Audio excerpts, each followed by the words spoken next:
My brother was really cool. I wish you could have met him.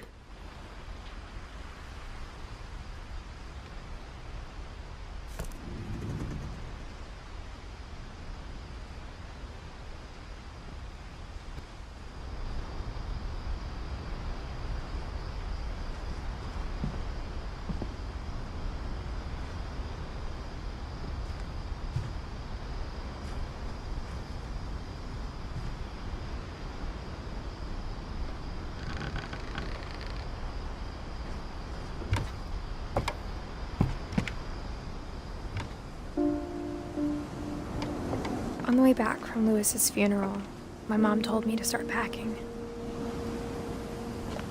She waited until the day before we left to tell Edie. I'm not sure if she wanted to make it easier or harder.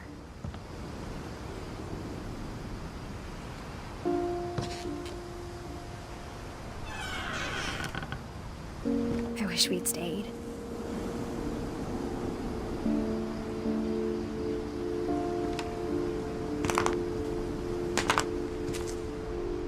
But I understand why we left.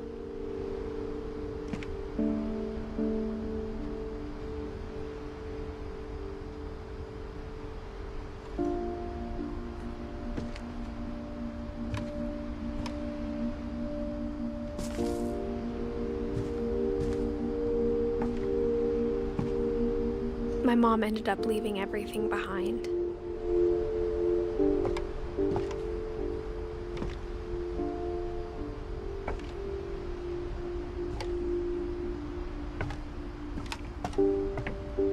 What happened that night had been coming for a long time.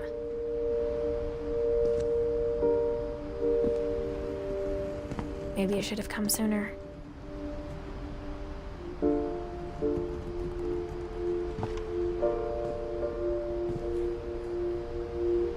But it had to end one way or another. All that's left now is to tell you about that last night.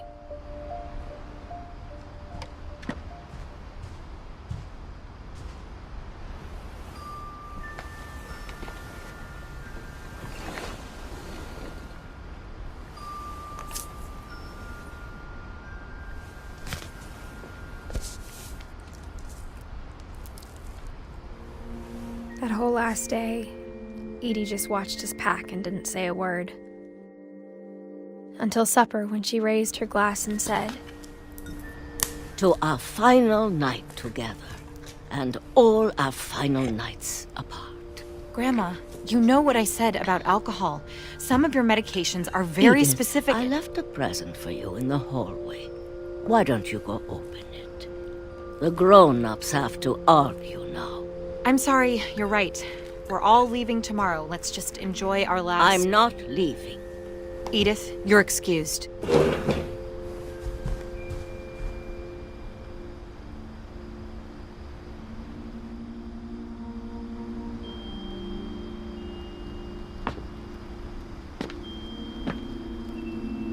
The power had been shut off that morning, but Edie always had plenty of candles.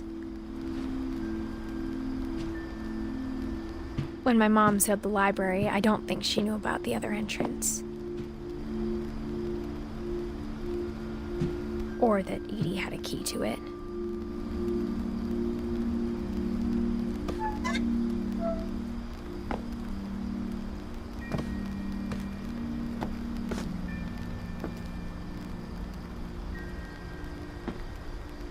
That thing you're afraid of isn't going to end when you leave the house. Edith has a right to know these stories. My children are dead because of your stories. I think it's best if Edith and I leave tonight.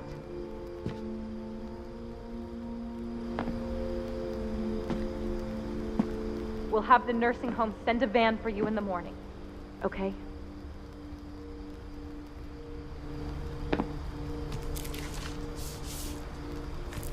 Dear Edith, there's so many stories I wish I could tell you, but there's only time for one.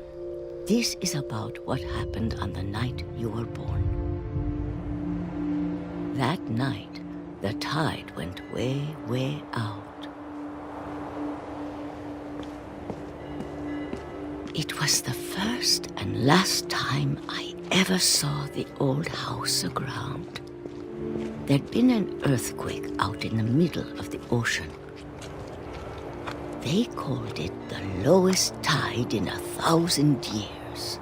God, it smelled awful. You know, I've seen that house every day of my life.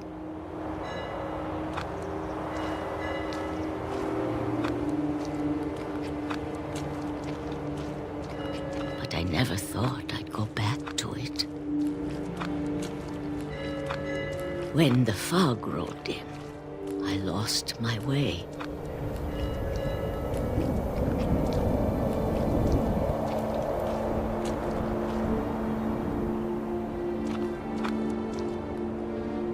I got turned around.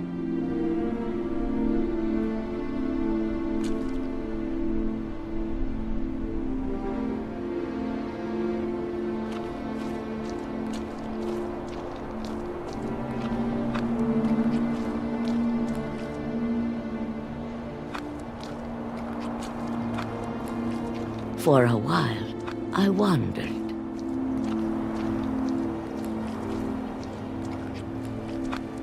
I started seeing things.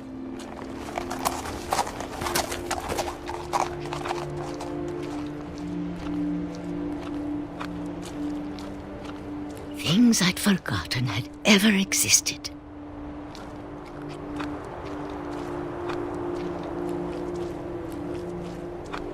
But when I saw them, they felt like old friends. That night, a lot of things came back to me.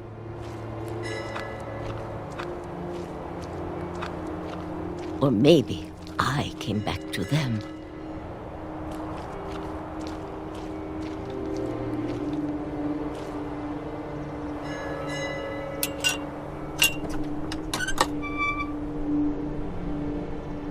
Things I can't explain, but that I need you to try and... Edith, what are you doing in here? It's mine. Edith! Mom, you're gonna rip it! Let go! I kicked and screamed, but Mom dragged me to the car.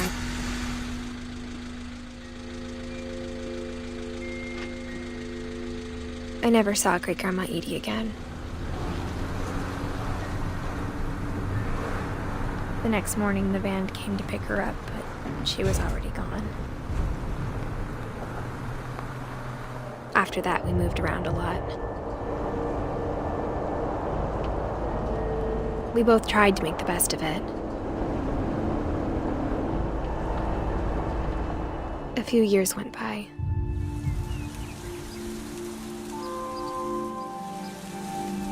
My mom didn't like to talk about it, but she started getting sick a lot. The rest happened pretty quickly.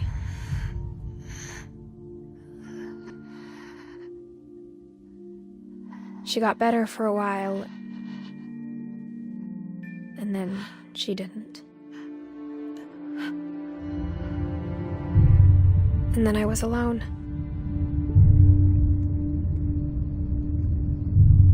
The last Finch left alive.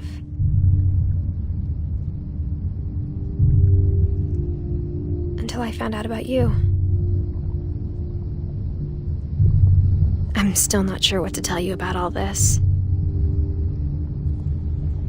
If we lived forever, maybe we'd have time to understand things. But as it is, I think the best we can do is try to open our eyes. And appreciate how strange and brief all of this is.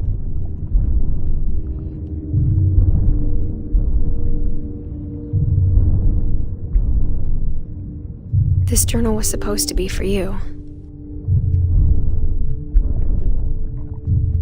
But now I hope you'll never see it. I just want to meet you and tell you all these stories myself. But I guess if you're reading this now,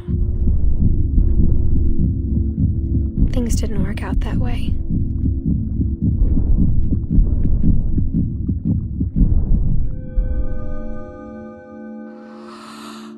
This is where your story begins. I'm sorry I won't be there to see it. It's a lot to ask, but I don't want you to be sad that I'm gone. I want you to be amazed that any of us ever had a chance to be here at all. Good luck.